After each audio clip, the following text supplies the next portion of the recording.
ஓ தூய அந்தோணியாரே, மரியாயின் சேவகரே, திரு அவையின் பெருமையே, எங்கள் திருத்தந்தைக்காகவும் எங்கள் ஆயர்கள், குருக்கள், துறவரத்தார் அனைவருக்காகவும் மன்றாடுகிறேன். தங்களின் பக்தியாலும் திருத்தூது பணிகளாலும் அவர்கள் அனைவரும் விசுவாசத்தில் ஒன்றிக்கப்பட்டிருக்கவும் கடவுளுக்கு அதிக மாட்சிமை அளிக்கும்படி உம்மை மன்றாடுகிறேன். உம்மை அழைக்கும் அனைவருக்கும் செவிமடுக்கும் தூய அந்தோணியாரே, இந்த நவநாள் மூலமாக எனக்காகவும் என் வேண்டுதல்கள் நிறைவேறவும் எல்லாம் வல்ல இறைவனின் அரியணை முன் பரிந்துரை செய்யும்படி உம்மை தாழ்மையுடன் மன்றாடுகிறேன். ஆமேன்.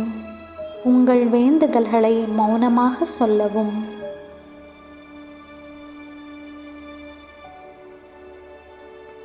விண்ணுலகில் இருக்கிற எங்கள் தந்தையே, உமது பெயர் தூயதென போற்ற பெறுக. உமது ஆட்சி வருக.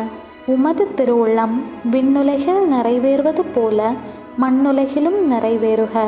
எங்கள் அன்றாட உணவை இன்று எங்களுக்கு தாரும். எங்களுக்கு எதிராக குற்றம் செய்வோரை நாங்கள் மன்னிப்பது போல எங்கள் குற்றங்களை மன்னியும். எங்களை சோதனைக்கு உட்படுத்தாதேயும், தீமையிலிருந்து எங்களை விடுவித்தருளும். அருள் நிறைந்த மரியே வாழ்க. ஆண்டவர் உம்முடனே, பெண்களுள் ஆசி பெற்றவர் நீரே. உம்முடைய திருவயிற்றின் கனியாகிய இயேசுவும் ஆசி பெற்றவரே.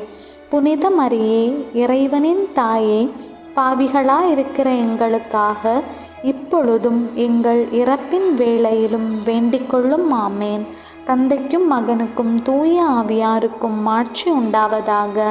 தொடக்கத்தில் இருந்தது போல இப்பொழுதும் எப்பொழுதும் என்றென்றும் இருப்பதாக. ஆமேன். தூய அந்தோணியாரே, எங்களுக்காக வேண்டிக்கொள்ளும்.